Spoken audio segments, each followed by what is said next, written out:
રાગ જ છે. જ્યાં સુધી સ્વભાવમાં રાગ રહેશે ત્યાં સુધી અશુદ્ધ કર્મો જ થયા કરશે. જ્યાં સુધી રાગ રહેશે ત્યાં સુધી અશુદ્ધ કર્મ થયા કરે, શુદ્ધ નથી થતા. કારણ કે રાગ આવ્યો એટલે હું પણ આવ્યો, હું પણ આવ્યો એટલે મારું આવ્યું, અને મારું આવ્યું એટલે તારું પતિ. અટાણે તો ઘણા એવા હોશિયાર થઈ ગયા ને કે તારું મારા બાપનું, મારો તારો ભાગ.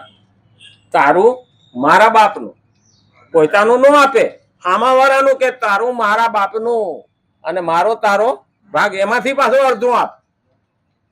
બધું લઈ લીધા પછી એ પણ મહત્વનું છે. એટલે કર્મ કોઈને છોડતું નથી. જ્યાં શુદ્ધિ સ્વભાવમાં રાગ છે રહે છે ત્યાં સુધી અશુદ્ધ કર્મો છે. આથી સાધકને માટે રાગ જ બંધનનું મુખ્ય કારણ છે. હવે રાગ જેટલા ચોટીશું ને એટલું આપણું બંધન. હવે રાગની અંદર ઘણાને એવું લાગે કે ના, આ પેલા સંત મરવાના હતા ત્યારે શિષ્યોને બધાને ભેગા કરીને કીધું હતું કે હું મરું એટલે સ્વર્ગમાં નગારા વાગશે, તમારે સમજી લેવાનું હું પહોંચી ગયો, પછી મારા દેહને લઈ જતો.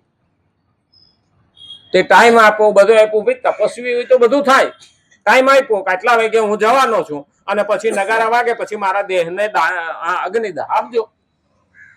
એટલે શિષ્યો બધા ટોળું ભરીને બેઠા ને ગુરુજી હુતા હતા. ટાઈમ થઈ ગયો, ગુરુજીએ દેહ છોડી દીધો. હવે આમાં હલવા ચલવાનું બંધ થઈ ગયું. પણ હારા નગારા ન વાગ્યા કે બાપજી તો કહેતા હતા, બાપજી ખોટું તો ન બોલે, કાંઈક થયું કે હજી પૂગ્યા નથી.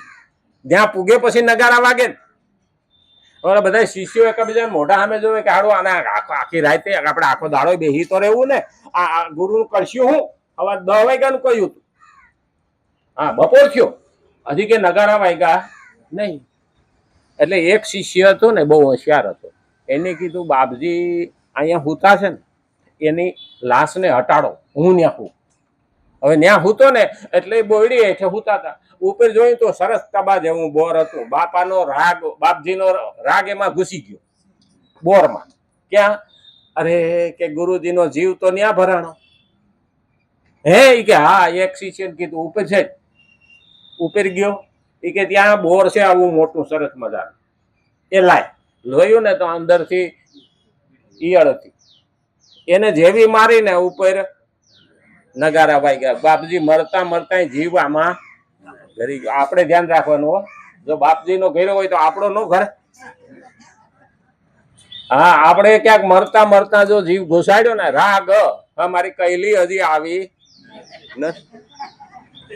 એ કૈલી નું મોઢું જોવા હાટું થઈને જો મરી જાય ને તો કૈલીમાં જીવ ભટકતો. એટલે છેલ્લે આખી જિંદગી એને જોઈ છે બાપા, હવે ના આવે તો હું થઈ જવાનું. પણ ઘણા માણસો આને છોડી શકતા નથી. રાગ રાખવો જોઈએ નહીં, પ્રેમ રાખો, વાંધો નહીં. ભાવ તો બધાનો હોય, પોતાના છે ભાવ હોય, પણ એને ચોંટી ના રહો. ચોંટી રહેશો તો જીવ ભરાઈ રહેશે, અને જીવ ભરાઈ રહે ને એ માણસની મુક્તિ થતી નથી, ગતિ થતી નથી, સતગતિ થતી નથી. અને એટલે કીધું છે કે રાગ જ બંધનનું મુખ્ય કારણ.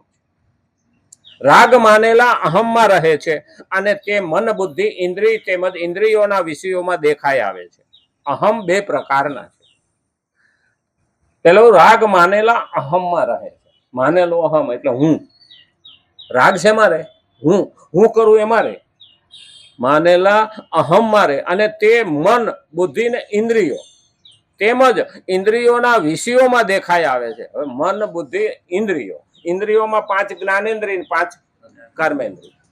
દરેકનો સ્વભાવ છે હો, દરેકનું કર્મ છે. હા, શબ્દ, સ્પર્શ, રૂપ, રસ અને ગંધ, આ 5 જ્ઞાનેન્દ્રિયો છે. તો ઇન્દ્રિયો કીધી છે ને, તો આ 5 જ્ઞાનેન્દ્રિયોમાં મને તો આ જ સાંભળવું ગમે, પછી બીજું ગમતું નથી. હા, જે સત્વગુણી છે ને, જે નામાં સત્વગુણ છે એને ભજન ગમે. જે રજોગુણી છે ને એને ફિલ્મના ગીત ગમે. અને જે તમોગુણી છે ને એને ગાળો ગમે.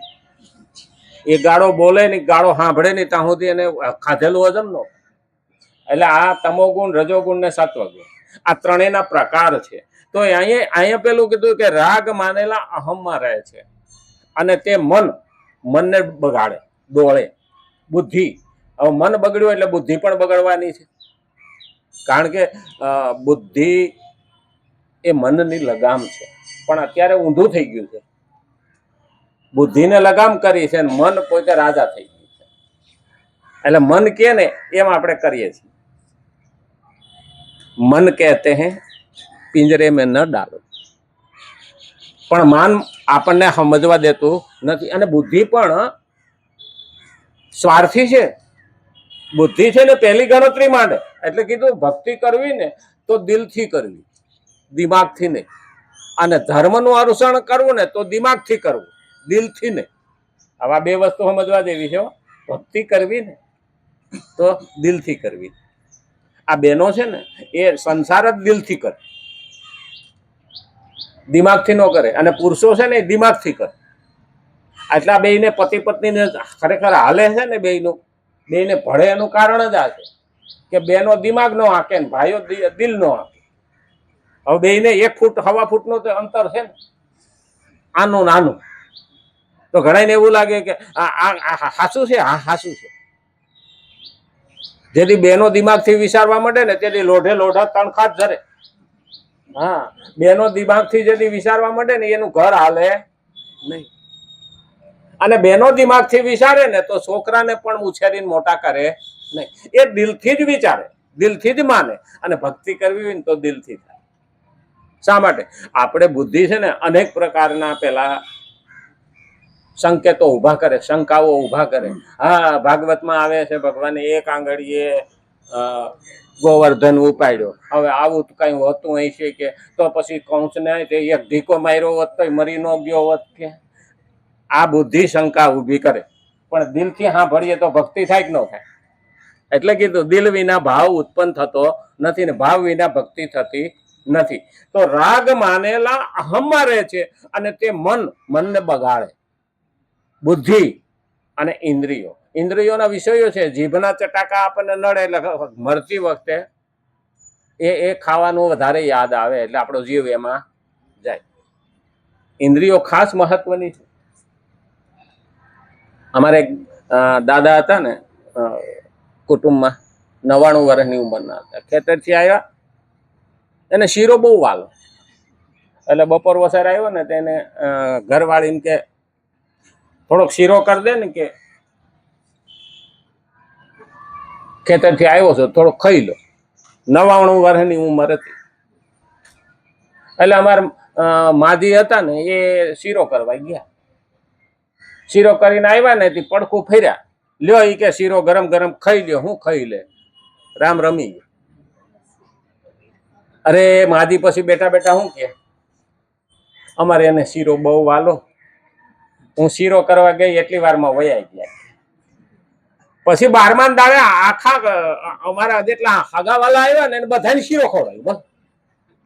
અને પછી માજી જેટલા નીકળે ને અમારે એને શીરો બહુ વાલો.